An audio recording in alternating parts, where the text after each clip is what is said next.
नमस्कार. आवाज माझा वृत्तवाहिनीत आपल्या सगळ्यांचं स्वागत. वेळेच्या काही ठळक घडामोडींकडे.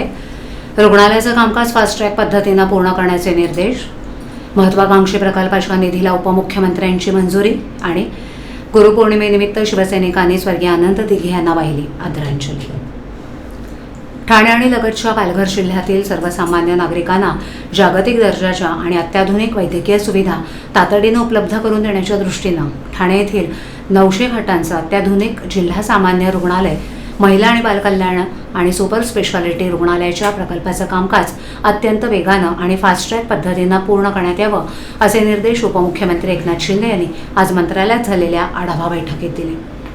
उपमुख्यमंत्र्यांच्या समिती कक्षात झालेल्या या बैठकीत ठाणे सिव्हिल हॉस्पिटलच्या सद्यस्थितीचा आणि आत्तापर्यंत झालेल्या कामांच्या प्रगतीचा सविस्तर आढावा घेण्यात आला.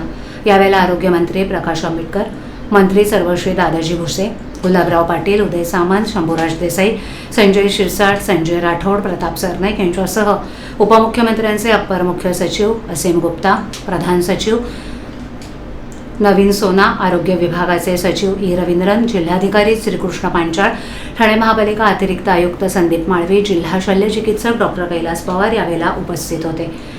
प्रकल्पाच्या प्रत्येक टप्प्यातील कामांची गती वाढवत असतानाच प्रशासकीय पातळीवर दिरंगाई खपवून घेतली जाणार नाही याची दक्षता घ्यावी असं त्यांनी यावेळेला संबंधित विभागांच्या वरिष्ठ अधिकाऱ्यांना सांगितलं. रुग्णालयाची इमारत पूर्ण झाली असून वीज जोडणी अभावी रुग्णालयाचं काम सुरू करता येत नसल्याचा मुद्दा यावेळेला चर्चेत आल्यानंतर रुग्णालयासारख्या आवश्यक सेवेसाठी आवश्यक असणारी वीज जोडणीची सर्व कामं विहित वेळेत पूर्ण करावीत असे निर्देश त्यांनी दिले. शिवाय रुग्णालयाच्या इमारतीची नियमित आणि उच्च दर्जाची स्वच्छता, रुग्णालयात लागणाऱ्या अद्ययावत वैद्यकीय यंत्रसामुग्रीची तातडीनं खरेदी तसंच काही दिवसांपूर्वी शासनाकडून मंजूर करण्यात आलेली 1078 नवीन पदं वेळेत भरण्याची संपूर्ण प्रक्रिया गतिमान करावी असे निर्देशही उपमुख्यमंत्र्यांनी दिलेत. ठाणे महानगरपालिका क्षेत्रातील ओळा-माजिवडा विधानसभा मतदारसंघातील मौजे वाघबीळ इथे ठाणे महानगरपालिकेच्या सुविधा भूखंडावर अत्याधुनिक शूटिंग रेंजसह बहुउद्देशीय सेवा भवन उभारण्याचा मार्ग मोकळा झाला असून या महत्त्वाकांक्षी प्रकल्पासाठी उपमुख्यमंत्री एकनाथ शिंदे यांच्या अखत्यारीतील नगरविकास विभागानं 26 कोटींच्या निधीला तत्वतः मंजुरी दिली अशी माहिती परिवहन मंत्री प्रताप सरनाईक यांनी दिली. मंत्री सरनाईक म्हणाले की ठाणे शहराच्या वाढत्या गरजांचा विचार करताना केवळ पायाभूत सुविधांचा विस्तार पुरेसा नाही तर युवकांना प्रशिक्षण, खेळाडूंना दर्जेदार सुविधा आणि नागरिकांना विविध उपक्रमांसाठी आधुनिक व्यासपीठ उपलब्ध करून देणंही तितकंच महत्त्वाचं आहे. हिरानंदन इस्टेटजवळील मौजे वाघबीळ येथे उभारण्यात येणारं हे सुविधा भवन त्या दिशेने एक महत्त्वपूर्ण पाऊल ठरेल. प्रस्तावित प्रकल्पासाठी 2020.48 चौरस मीटर क्षेत्रफळाचा सुविधा भूखंड असून सुमारे 4522.5 चौरस मीटर बांधकाम क्षेत्रात बहुमजली इमारत उभारण्यात येणार आहे. बेसमेंटमध्ये 30 चारचाकी आणि 50 स्कूटरसाठी पार्किंगची व्यवस्था करण्यात येणार आहे. तळमजल्यावर ट्रेनिंग हॉल, कॅफे, किचन, प्रसाधनगृह, शस्त्रसाहित्य वाटप कार्यालय आणि प्रशासकीय कार्यालय प्रस्तावित आहे. पहिल्या मजल्यावर 10 मीटर शूटिंग रेंजची 11 लेन, 65 प्रेक्षकांसाठी आसन व्यवस्था, ट्रेनिंग हॉल, कॉन्फरन्स हॉल आणि प्लेअर लाऊंज असणार आहे. दुसऱ्या मजल्यावर 25 मीटर शूटिंग रेंजच्या 10 लेन, 55 प्रेक्षकांसाठी आसन व्यवस्था, नियंत्रण कक्ष, स्टोअर रूम आणि प्रसाधनगृह, तर तिसऱ्या मजल्यावर 50 मीटर शूटिंग रेंजच्या 8 लेन, 40 प्रेक्षकांसाठी आसन व्यवस्था, नियंत्रण कक्ष आणि आवश्यक सुविधा उपलब्ध करून देण्यात येणार आहेत. ठाण्यातील नेमबाजीपटूंना दर्जेदार सराव आणि प्रशिक्षणासाठी आधुनिक सुविधा उपलब्ध व्हाव्यात, नवोदित खेळाडूंना प्रोत्साहन मिळावं आणि राष्ट्रीय आंतरराष्ट्रीय स्तरावरील खेळाडू घडवण्यासाठी सक्षम पायाभूत व्यवस्था निर्माण व्हावी हा या प्रकल्पामागील उद्देश आहे.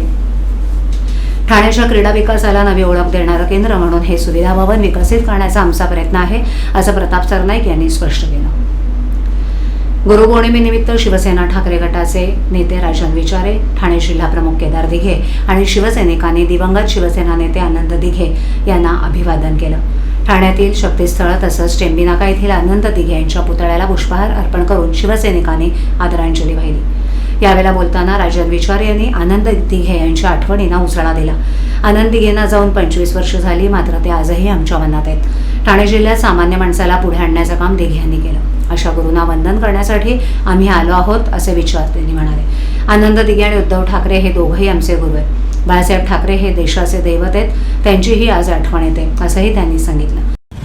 आपण धर्मवीर आनंद दिघे यांना अभिवादन केलेलं आहे. काय सांगाल, कसं नातं होतं गुरु शिष्याचं ठाण्यामध्ये? मला वाटतं ठाणे जिल्ह्याचं दैवत धर्मवीर आनंद दिघे साहेब यांना जाऊन 25 वर्ष झाली, परंतु आजही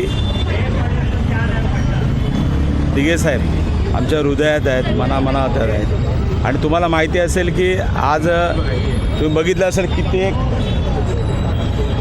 या पूर्ण ठाणे जिल्हा असेल, या दिघे साहेबांनी एका सामान्य कार्यकर्त्याला आज इथपर्यंत आणून ठेवलेलं आहे. आणि तुम्ही बघितलं असेल त्यांचं आठवण कुठलाही समारंभ असेल, कुठल्या हे असेल, तर मला वाटतं प्रत्येक वेळा त्यांची आठवण येते.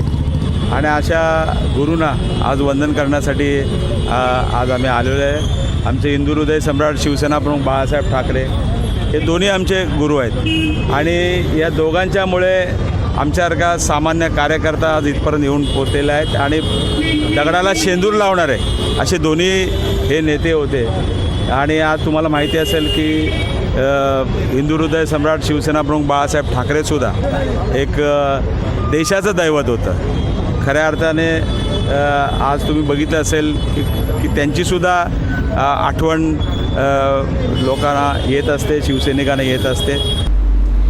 मुंब्रा येथील एका जुन्या इमारतीचा सज्जा कोसळून झालेल्या दुर्घटनेत एका मुलीचा दुर्दैवी मृत्यू झाला. या मृत्यूची जबाबदारी कोणाची?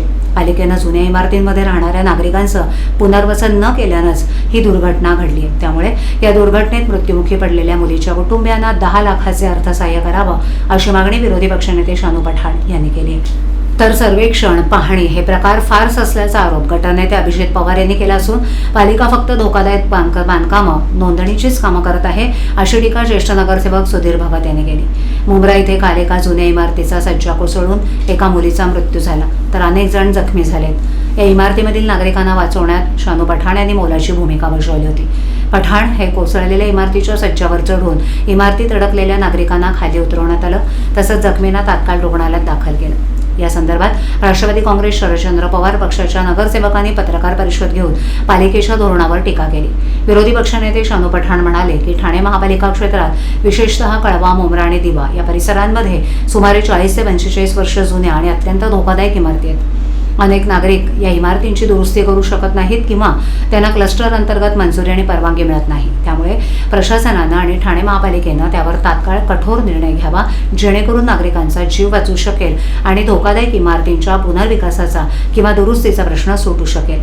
तसंच या दुर्घटनेत मयत झालेल्या मुलीच्या वारसांना 10 लाखाचं अर्थसहाय्य द्यावं अशी ही मागणी केली. गटनेते अभिजित पवार यांनी ठाणे महापालिका प्रशासनाचा कारभार अत्यंत ढिसाळ असून पालिका नागरिकांना मूलभूत सुखसुविधा देण्यात अपयशी ठरली आहे. शहरातील अनेक जुन्या आणि धोकादायक इमारतींच्या दुरुस्तीकडे दुर्लक्ष केलं जात असून त्यामुळे नागरिकांच्या जीवाशी खेळ सुरू आहे. धोकादायक इमारतींमधील रहिवाशांना तात्काळ सुरक्षित ठिकाणी स्थलांतरित करून त्यांचं पुनर्वसन करणं आवश्यक आहे, परंतु प्रशासनाकडून योग्य ती कारवाई केली जात नाही. ठाणे महापालिका आयुक्तांनी या गंभीर प्रकरणाची दखल घेऊन तातडीनं कठोर निर्णय घ्यावा आणि नागरिकांचे प्राण वाचवावेत अशी मागणी केली. दरम्यान सुधीर भगत यांनी ठाणे शहरात अशी दुर्घटना घडल्यानंतर ठाणे महापालिकेला जाग येते आणि विस्थापितांना शाळेत ठेवलं जातं. ही बाब अत्यंत चुकीची आहे. पावसाळ्याआधी फक्त धोकादायक, अतिधोकादायक अशी वर्गवारी करून नोंदणी केली जाते.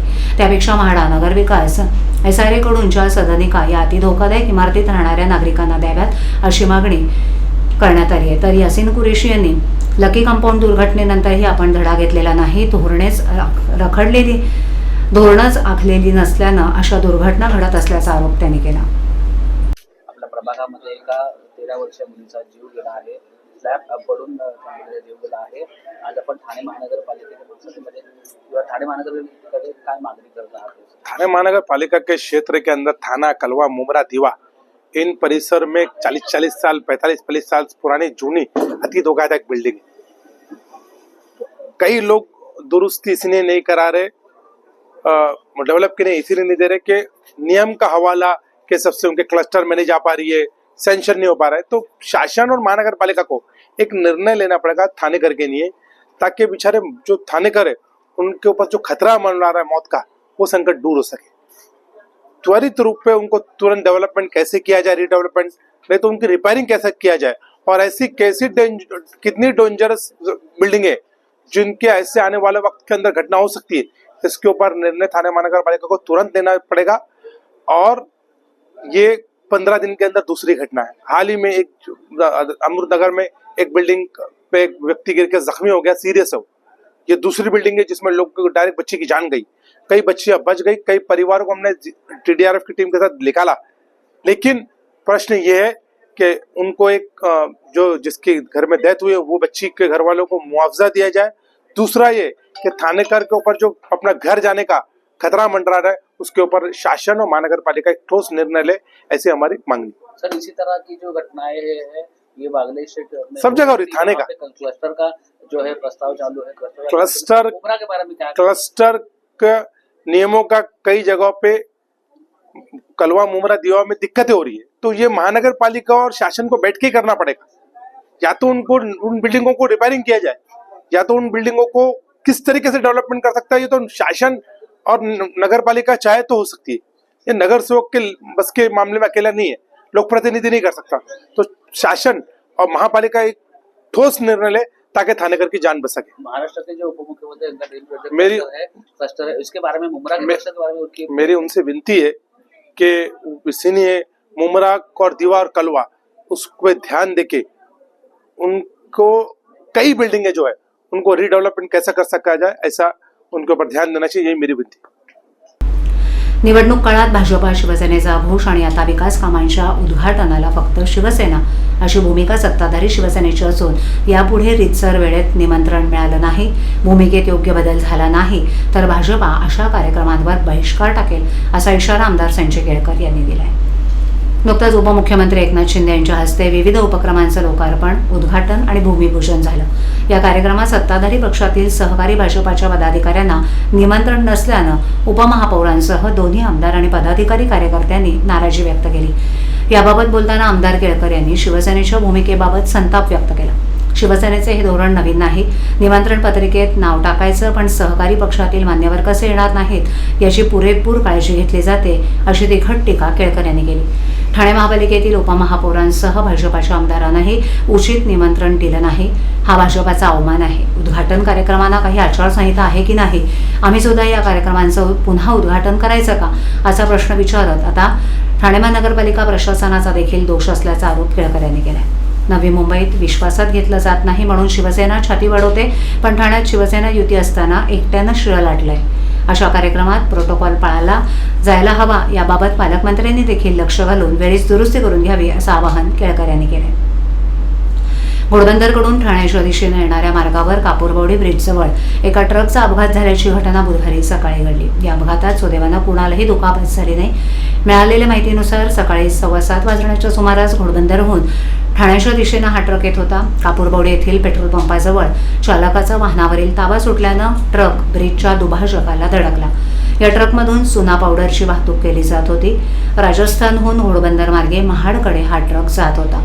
अपघाताची माहिती मिळताच अग्निशमन दलाचे जवान, फायर वाहनासह आपत्ती व्यवस्थापन कक्षाचे कर्मचारी, पिकअप वाहनासह तसंच वाहतूक पोलीस अधिकारी आणि कर्मचारी घटनास्थळी दाखल झाले।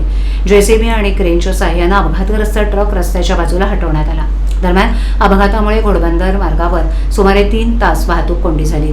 ट्रक हटवून रस्ता वाहतुकीसाठी मोकळा केल्यानंतर वाहतूक सुरळीत करण्यात आली। आवाज माझावरील एखादी बातमी पाहिजे राहून गेली असल्यास तुम्ही YouTube, Instagram आणि Facebookवरही पाहू शकता, तर मग नक्की सबस्क्राईब करा आवाज माझा।